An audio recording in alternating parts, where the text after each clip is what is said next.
Hello, I'm Dave Patriarch of the Mayor of Pemberton Township, here to invite you to our webpage, pemberton-twp.com, to view a video that was produced explaining the wastewater treatment system here in Pemberton Township, the history in which the town acquired the system, and the things that are happening uh, currently that you should know your town is doing for you. It's a very lengthy video. I believe it's about 48 minutes long, but it does hold a lot of information that may dispel some of the myths that you've been hearing that are totally untrue. We've been working very hard to provide a efficient service here to the residents, and we'll continue to do that. I think you'll have a better understanding after viewing the video.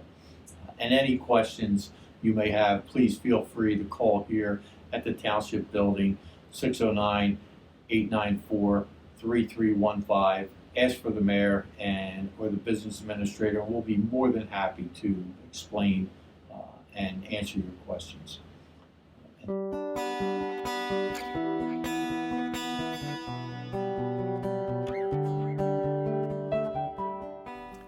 Hello, thank you for joining us. I'm Dave Patriarch, the Mayor of Pemberton Township. Joining us today is Daniel Hornicle, our business administrator, and today we're going to discuss the former Pemberton Township MUA and the current Pemberton Township Sewer Division. Let's go back to the creation of the MUA. That occurred back in 1969 by a council ordinance.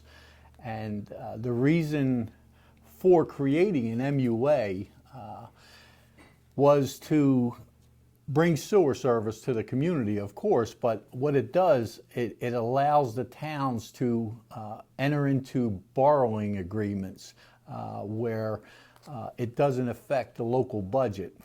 It's strictly assessed against the authority.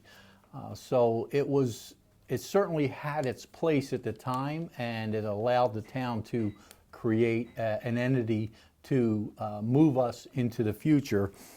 But with that comes some cons. Personally, I look at these MUAs as political machines. I believe that when created, the intentions may be good, but as time goes on, they become places for those that are in power or in office at the time to make appointments to the authorities, and unfortunately, that's when the politics gets involved. Back in the late 70s, the MUA ran into some financial difficulties.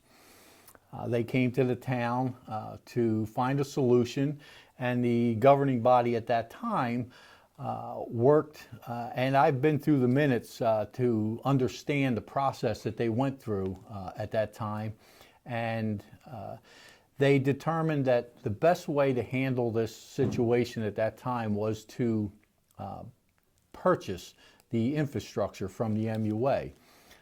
So they decided to bond and take out a loan against the infrastructure, and then the decision had to be made as to who was going to run the MUA.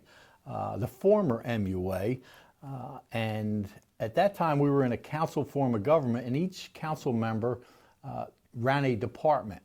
And no one at that time, according to the minutes, wanted to run the MUA.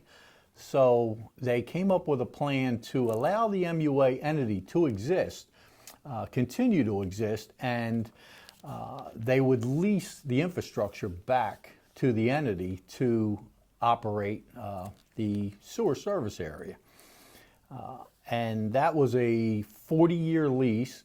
And fast forward to 2019, during my administration, we knew that the lease was about to expire, so we did a financial analysis of the MUA to determine which would be the best direction to go forward in the upcoming year in 2020 when the lease expired.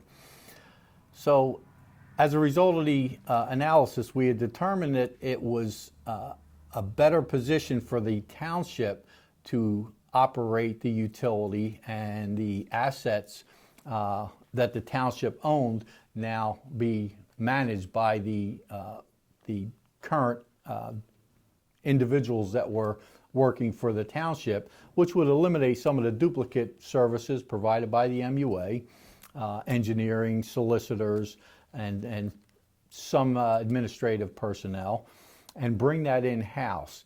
And those savings, along with the $565,000 a year lease payment that the MUA was paying the township, could be reinvested back into the infrastructure, which the report that we had received indicated there was considerable deficiencies.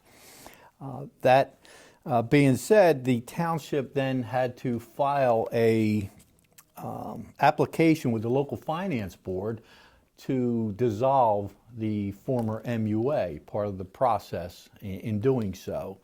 And so during that process, we had went through a change in business administrators, and that's when Daniel came on board. And Daniel actually came from a utility, a sewer utility in another jurisdiction, and had experience in this area. So he brings a lot of positive things to the table, and we basically made him hit the ground running. So we involved him in the local finance board application and hearings to move forward with this process. And Daniel, if you'd like, could you explain just how that process takes place? Absolutely, Mayor. So the township filed an application with the local finance board, and as part of the application process, the township hired an engineering firm to go out there and assess the condition of the wastewater treatment plant and its collection system, to look at the financials and to give the township some recommendations regarding those. Those materials were submitted to the local finance board, which is a part of the New Jersey Department of Community Affairs. And thereafter, the MUA also had the opportunity to submit documents to the local finance board. At that point, once the documents were submitted, the local finance board held a couple of hearings where they invited the public to come up and to provide any additional insight into the township's desire to dissolve the MUA.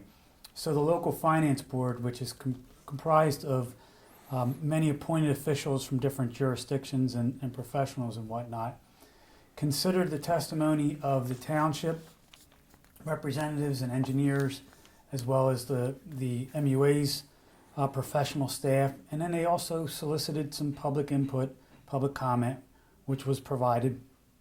Thereafter, they rendered a decision authorizing the township to legally dissolve the MUA.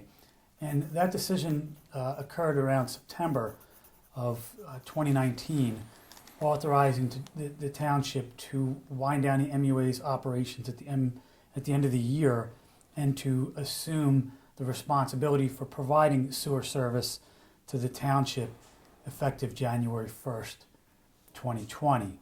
So by way of an ordinance, the township council approved the dissolution of the MUA, but also the absorption and creation of a new sewer division within the Public Works Department.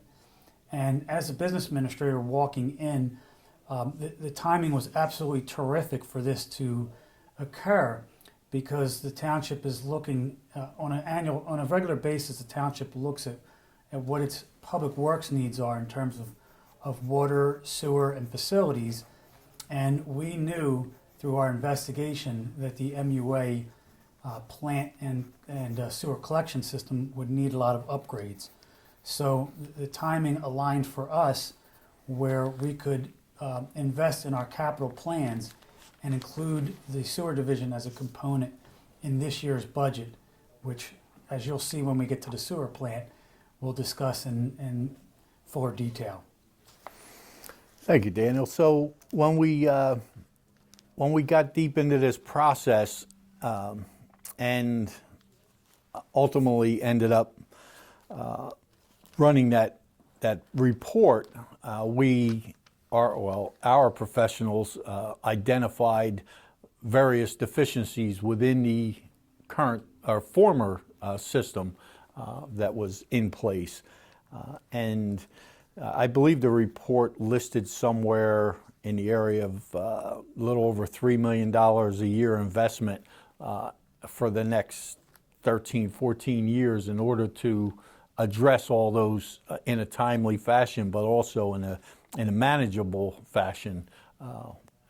So that seemed extreme, but I think since we've taken that over and we've got into this, we've started to realize just some of these deficiencies. I believe we had some failures Absolutely. immediately. So the number that our engineers, and these were consulting engineers, not our regular on-staff township engineers, recommended was, as the mayor said, about $3 million a year over a number of years. Those figures were based on their evaluation of similarly sized sewer plants or similarly sized utilities authorities. We believe, due to economies of scale, that we can do the work much more efficiently and certainly cost effectively, because we have a very well-equipped public works group who can help us by digging up roads and replacing pipe, or constructing structures that they need over at the sewer plant to do the work that they're doing over there.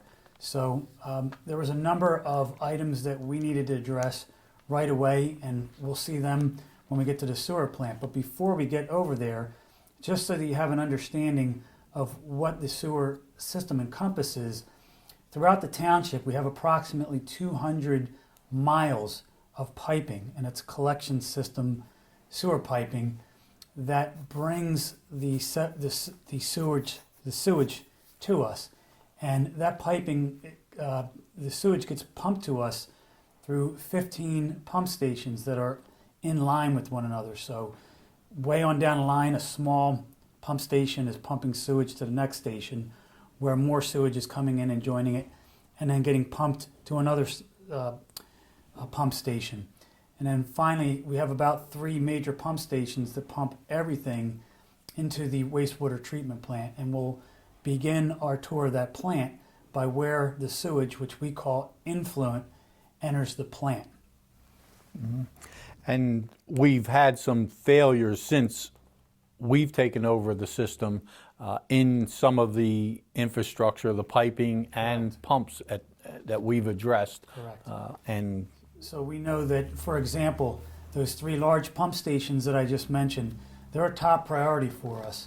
For one, they obviously pump the bulk of what we receive at the sewer treatment plant. But 2, they are way past their useful life, and it's very difficult for us to even find technicians who know how to repair that apparatus. So that's one of those projects that are on the top of our priority list for 2020, and that project happens to be in design.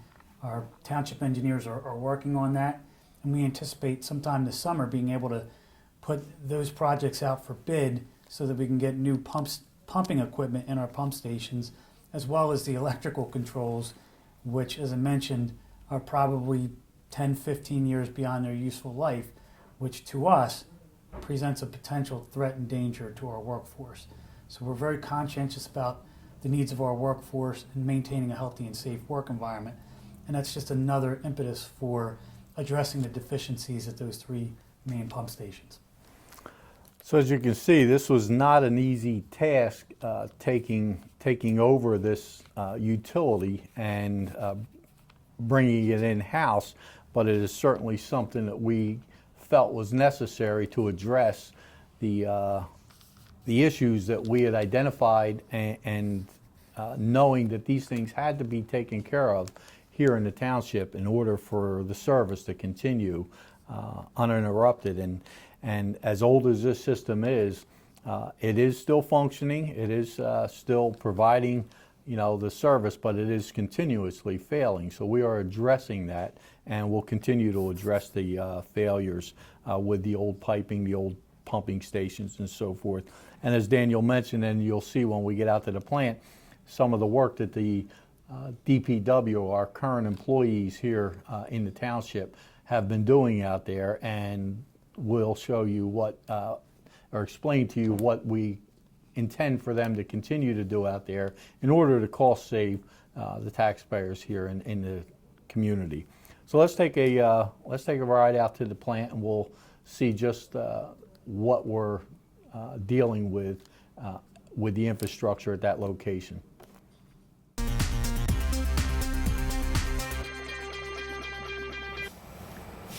So we're out here in Birmingham at the sewer division. And Daniel, can you walk us through the process here? Yes, before I do, I just want to introduce everybody to Doug Borger. Doug is our day-to-day manager of the sewer division. He's responsible for making sure that all emergency response gets dispatched and for ensuring that our regular day-to-day operations. You want to just wave, Doug? All right. We are here at the main building of the sewer treatment plant. And what this houses, in addition to Doug's office, is it houses our laboratory where we do rigorous testing on a annual and weekly basis, monthly and quarterly and whatnot, depending on what our permit requirements are, as well as the wet well. And this is the entry point to our sewer system from that 200 miles of collections, piping, and the pump stations that pump it all here. So the wet well is down there, and this is really the start of where it comes in. And I'm going to use a couple different terms interchangeably. Sewage is also called wastewater. So if I say wastewater or sewage, I'm talking about the same thing. And when it comes into the plant, we consider it to be influent until we get to the final point where we release it back into the environment, at which point we call it effluent. That's the water product. Also, out of what comes in the influent is the solids product, and that will take a different path, and we'll do that after we go through the wastewater path. But for now, we'd like to invite you in to take a quick look at the wells, the wet well.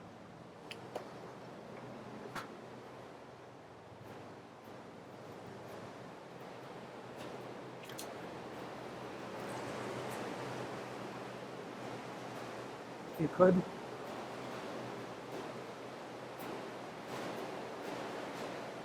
So down here is where the process all starts.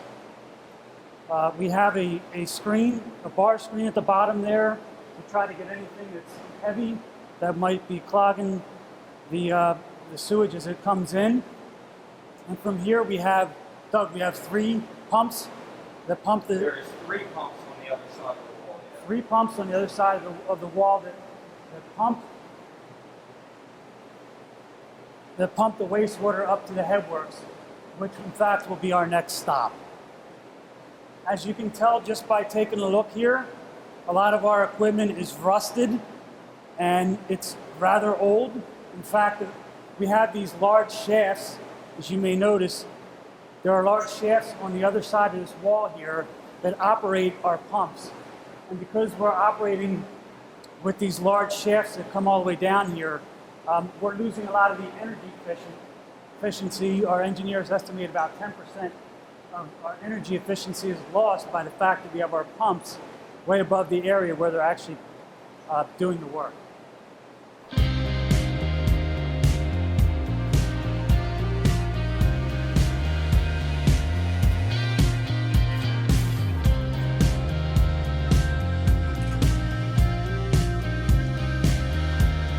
Next, we're going to walk up to the headworks, and the headworks is where the entire treatment process begins. And what you'll notice is, what we noticed when the township took over the plant, much of this plant has very good bones.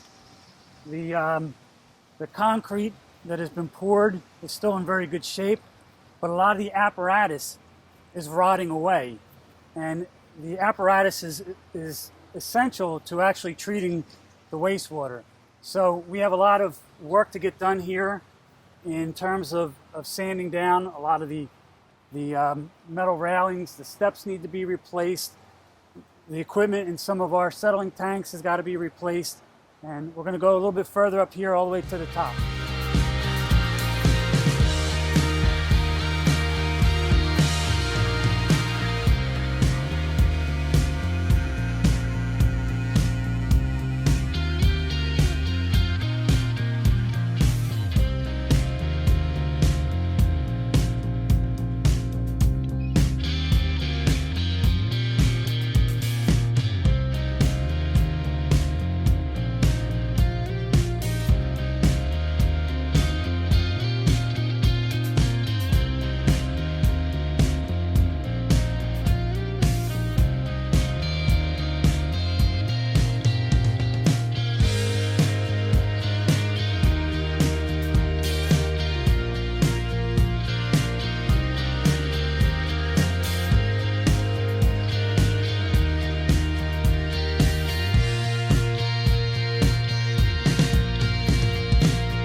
So we are at the Headworks, and the Headworks is where our treatment process really begins.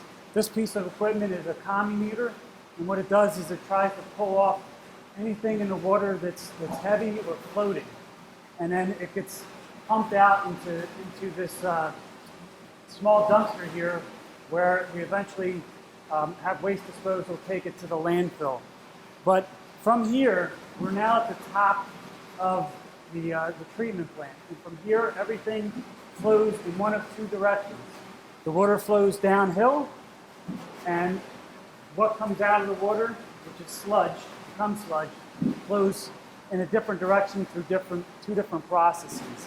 So just in looking around this room, the first thing that we had to do was we had to replace the equipment here so that we weren't wasting a tire dump truck. The MUA had a dump truck parked here where they would pull out the heavy materials, and then they would dump it in a dump truck, and once a month they would go to the dump and dump it.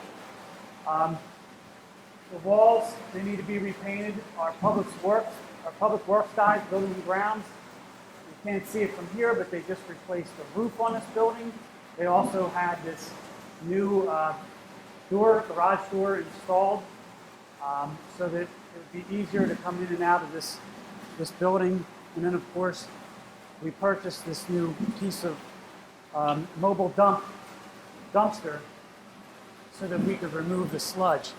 But this is pretty representative of the status of the sewer treatment plant at the time the township took over. So we do have a vision, the mayor and I have a vision, working with Doug and Tom McNaughton, our public works director, and others, of what we'd like to get done. Our goal really is to take what's here and rehabilitate it so that we get at least another 30 to 40 years of use out of this sewer treatment plant, because, again, as I mentioned, the bones are good, but a lot of our equipment is beyond its useful life and needs to be upgraded. So with that, we're going to step out of the building and head over to the grit chamber next. So Daniel, just to understand this part of the process, this is actually where the solids that the system would not break down end up, and we remove it before it gets into the digesters and Before it gets in. Cigarette butts and trash and Right. All the things we would hope that people wouldn't put into the system at home ends up here, and then we have to separate it at the beginning stages of the process. Correct. Yeah, Correct. or damages pumps. So as Doug was saying, the importance of of pulling out the heavy items through the commutator is to avoid damage to pumps and other equipment. This here is our grit chamber, and what happens here is as the water gets pumped through, the heaviest stuff, which is typically sand, falls down to the bottom, and then every few years we'll bring a vacuum truck in here and pump the sand out the bottom. But from here, we now go into the 2 primary settling tanks. So on each side, as I walk down these steps, are the primary settling tanks. And again, the purpose of these is that the heavy materials that are in the wastewater, the settling tank is shaped like a funnel. So all the heavy stuff falls to the bottom, and we have a skimmer here that pushes anything floating on the top, and then the heavy stuff that falls to the bottom gets pumped over to that building in the distance. If you could, very, very quickly, Councilman, the building over there. We'll get to that later, but that's where the initial round of sludge gets processed. So each part of this process so far has been a separation of the wastewater and the elements within it. Correct. In order to get it to a digestive point. Correct. So the goal here is to purify the water in one direction and to deal with the sludge in the other direction. So in the primary settling tank, we're trying to get as much of the heavy stuff to fall and then pump that over to the anaerobic digester. Should be about 50% of it. Should be about 50% of the solid material in the wastewater. Good.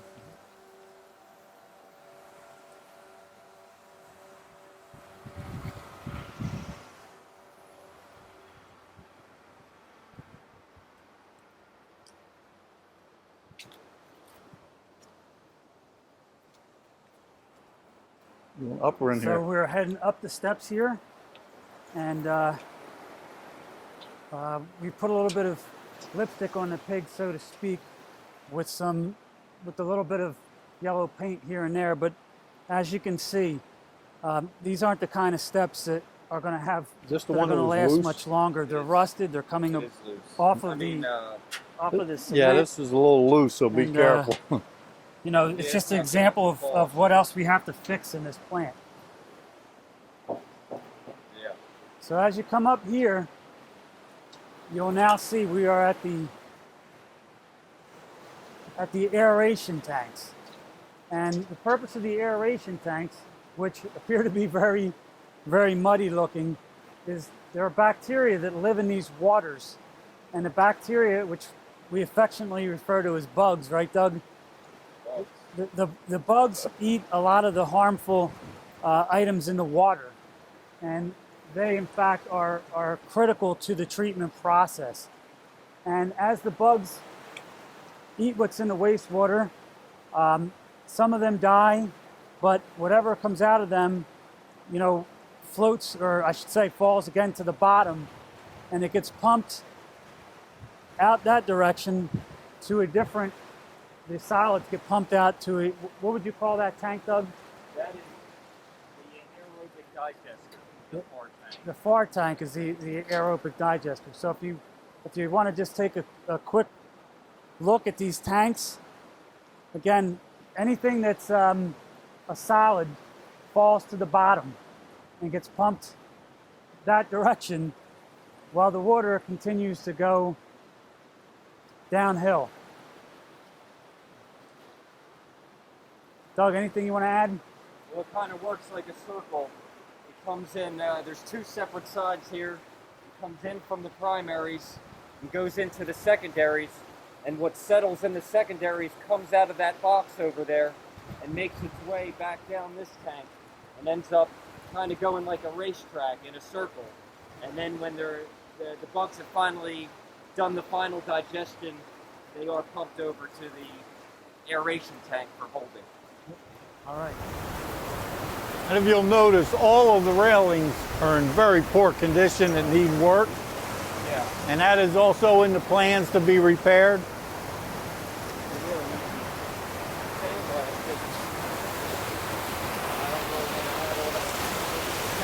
It's almost like they just spray painted a little bit, I huh? don't know why they painted yellow. It wouldn't be so bad. They just left it dipped in whatever it came in originally. Right. You Just know, a it's same bare thing with all metal. this concrete. Why paint that black? The concrete would be all of perfectly this, fine. Are we on? Right. Just seal it. So all of what you see behind, or what you just saw, we have aeration pumping throughout the plant, and due to a lack of investment in the aeration system, it leaks everywhere, and because it leaks, it's not energy efficient.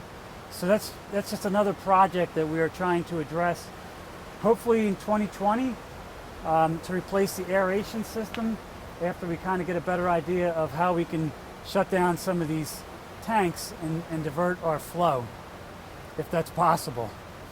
Well, like we have two separate trains, so luckily I think we can manage. If we shut down a whole train, we can get by We can on just continue. the one if we can get the work done in a Right. relatively quick amount of time.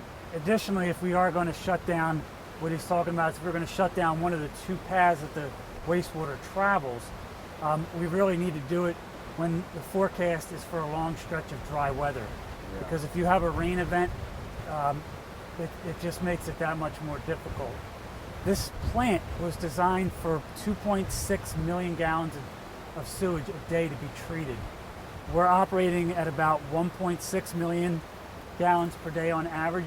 And what that means is, with some of the developments that the mayor is looking to bring into town, some of the housing developments, we have more than sufficient capacity to be able to build more homes in the town and have them connected here for the wastewater to be treated here at the sewage plant, instead of having more homes built and rely upon septic systems, which we know a portion of the town is outside the sewer service area, and unfortunately we'd have difficulty connecting them. To each side of us here, these are the secondary settling tanks, and again, similar concept. Anything that still is solid, that still hasn't, that's still in the water, it's again another upside down funnel. The heavy stuff is going to the bottom. We have a skimmer across the top pushing the heavy stuff that's on or the solids, I should say, that are floating on the top, to get rid of them. And as you see the water now, it went from being very muddy to very clear. And at this point, we are probably 85% pure before we get to the final stages of our purification process.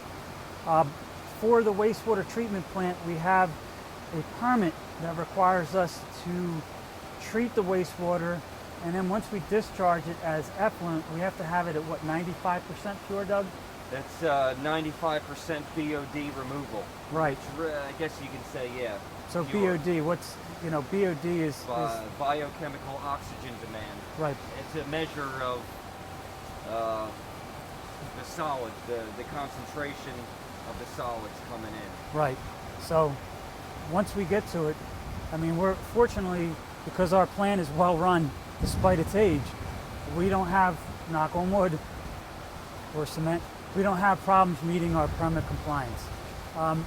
If anything, we're designed to exceed permit compliance, and how we do that is the next phase. We have two more tanks here. They're a little bit smaller, but these are polishing tanks, which our crew does a terrific job on all the tanks, maintaining them. It's cleaner. This side over here, okay. We just got a chlorine shipment this morning. Okay. We got to clean these up. So again, here's the polishing tanks. As you look at the water, hey John, how you doing, man? Okay. As you look at the tanks, Yeah, with all this sun, this algae grows really fast. Yeah, we this have- is 2 or 3 days worth. we have algae, which in and of itself actually kind of helps screen out more of the pollutants from the wastewater. And here looks as clean as perhaps any lake that you would see in the Pine Barrens. It is amazing that from that short distance that we started to get down to here, Right. the water that we started with, the wastewater, to what we have here. Although there will not be any drinking glasses at the end of this demonstration. No taste test at the end. No. But as you'll observe, a lot of our equipment within these various tanks is rusted. The steel might be, might be rusting away and compromised. So we really have to assess the equipment, especially the equipment that's in the water, to see how efficient it is. And naturally, whatever isn't working as it's designed to work will require us to replace. Finally, as we walk along, our wastewater here goes through a what's called a partial flume. And this is, Doug, correct me if I'm wrong, but this is helping us measure the turbidity of the water. No, this is actually just measuring the flow coming through the Okay, it's plant. measuring the flow. So it measures how high in the flume Swing around here. the water is and how fast it's moving, and that's how we know how many millions of gallons per day it's actually coming. Okay, so this is actually measuring the volume of what we're treating. Got it. All right. And I want to turn your attention to the last phase of the treatment process. And this here is our UV system. Now what you'll observe here is left side and right side, we have two channels. And in those channels, we have submersible UV lights that are designed to basically sterilize any harmful bacteria that's left after it's gone through those other steps of the treatment process. The MUA, the MUA for whatever reason, hasn't kept up this final stage of the treatment process up to township standards. And what I mean by that is we only have one of the two channels in use now because we don't have enough replacement parts and equipment to operate both channels. So this is a priority project. We appreciate council's efforts to support us in replacing this equipment by approving financing to do that through either a bond ordinance or through the sewer utility budget.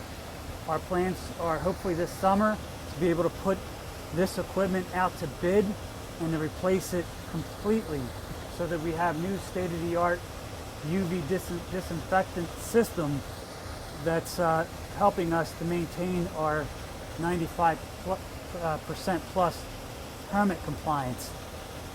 After the influent goes through here, it now becomes effluent, and it goes out through an outfall pipe across underneath the rail trail that's next door to us and this driveway into the sewer treatment plant and into the north branch of the Rancocas Creek.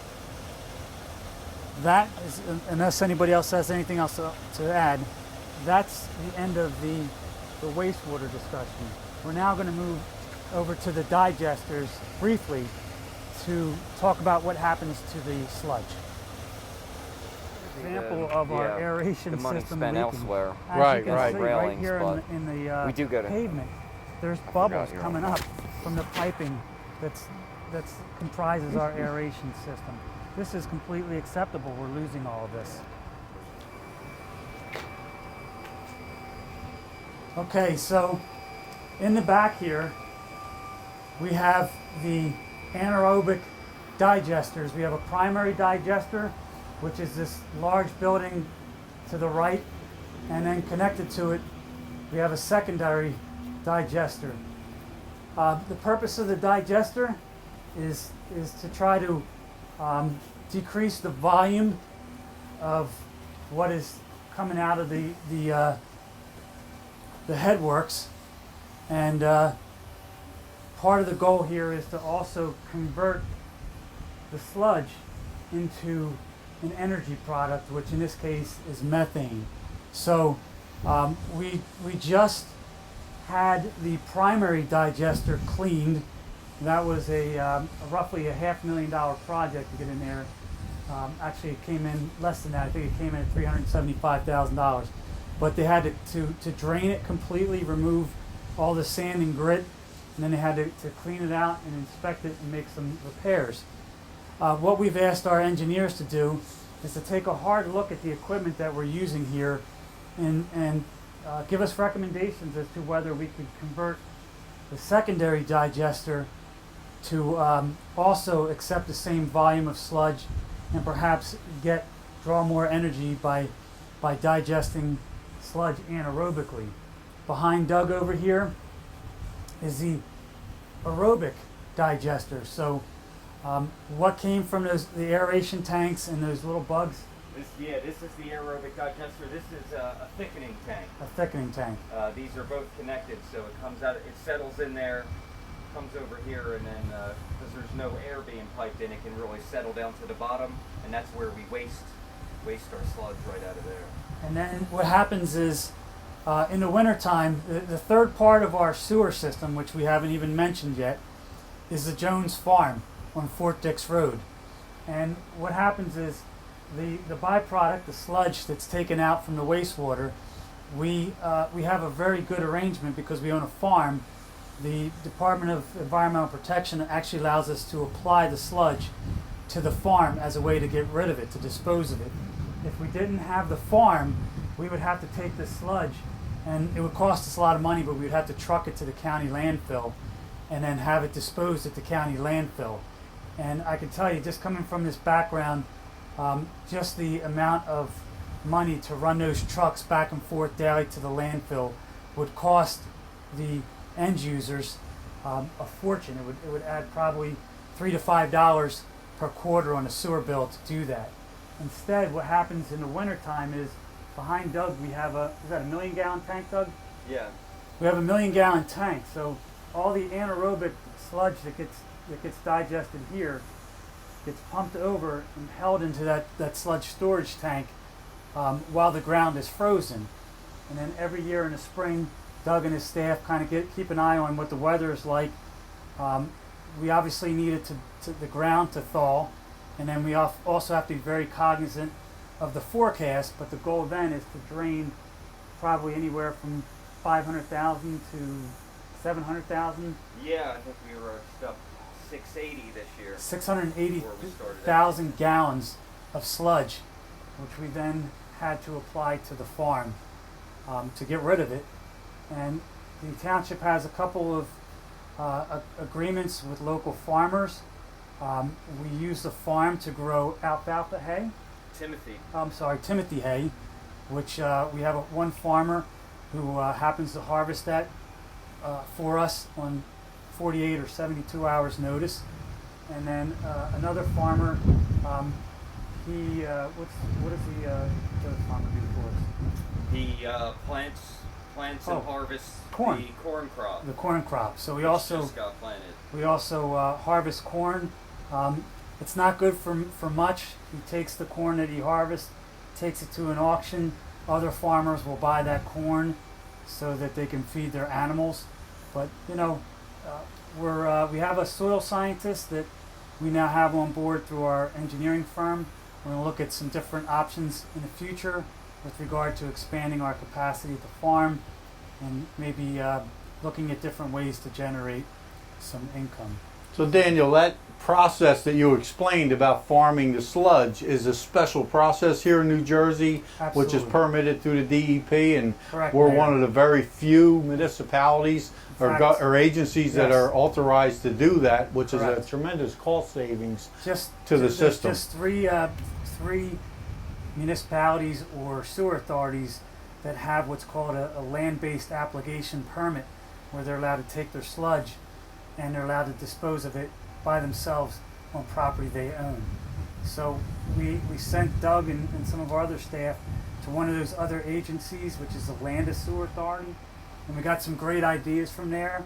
And we're looking, it's a very careful planning process, but we're looking at some alternatives of how we can better use our sludge to help generate income that would then offset some of the expenses for running this facility. And just to give you some numbers, this year's budget was roughly $5 million for the sewer authority. That's a little bit higher than it was when the MUA operated it, but that's because we're using some of their reserves and spending that down on making improvements around this plant that, as you can tell from your brief tour here, are direly needed. We have to make these improvements. Otherwise, if we don't make improvements and we violate our permit limits, then the DEP is going to compel us to do the improvements. So we'd rather be ahead of this, and we know we have to roll up our sleeves. We got a lot of work to do, but we're committed to doing the right thing by the township and certainly those who are connected to the sewer system. So all these investments that we're making and planning for the future have come at no cost to the end user, additional cost. No rate Correct. increases have been planned. Correct. Everything Not we're planning on any doing rate increases. is based on current reserves, and that lease payment that was coming to the town, now the Right. town is reinvesting that revenue, that $565,000, back into the system. And we also passed a bond in case we want to borrow some money. Some of the items that we're looking to bond for include the UV system, which will probably come in much less than what we had estimated. Some of the improvements around here in the physical plant, and very importantly, we're buying a CCTV device so that we can actually go and put it into our sewer collection lines, our trunks and our mains, and gauge what items are in need of repair. So that's going to help us with capital planning. And as I mentioned when we did the introduction, we have the benefit now with the sewer division being in Public Works of the economies of scale. So as we use that CCTV device to scope our sewer lines, we're also going to be able to use it to scope our stormwater lines and to help us plan for replacing pipes, so that if we're going to open up a street and replace a couple thousand feet of sewer pipe, well, we're going to be able to add new water lines if water lines don't exist and we want to run water, or replace water lines that may be at the end of their useful life, or replace stormwater piping. All that can be done when we open a road on one occasion and go to repave it.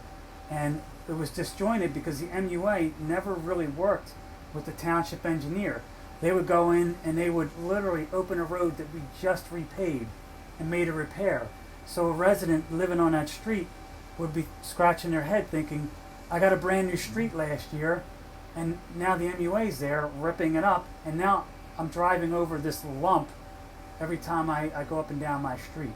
So that's just an example of some of the ways we're trying to be proactive now that the sewer division is a component of our Public Works department. And the importance of the stormwater, maintaining a good stormwater system is important to the MUA, because if the stormwater system isn't working, Right. then as that fails and runs into the roadway, it can Right. now infiltrate into the sewer system, the wastewater Correct. system, which increases our volumes here at the plant, which we don't need That's- unnecessary That's increases. correct, Mayor. As Doug deals with every time we have a rainstorm, it's called I&I, infiltration, Inflow and infiltration. and yeah. inflow. And what happens is, if your stormwater pipes are failing, it's putting that much more pressure on your sewer piping, because the water's got to go somewhere, and so it's going to the lowest point. And where the sewer pipes connect, that's often the places where we have joint failures. So it's going to seep in there. Whereas if we have good quality storm piping, then that reduces the pressure on the sewer system from rainwater penetrating the sewer pipes and causing, more influent to be treated here at the plant. Think of it like this: if you have sewage coming in, and you were just to take a grab sample of sewage on a given day, you would see that the color is very dark. However, if you took a same size grab sample of clear water and you dumped the two into a pitcher, all of a sudden it's that much less thick, so to speak, and that becomes a harder sewage to treat because it's now diluted. So for us, we don't want the rainwater being mixed in with the sewage water, because it dilutes it and it makes it that much more difficult to treat. And that concludes our tour of the sewer treatment plant. Thank you for joining us.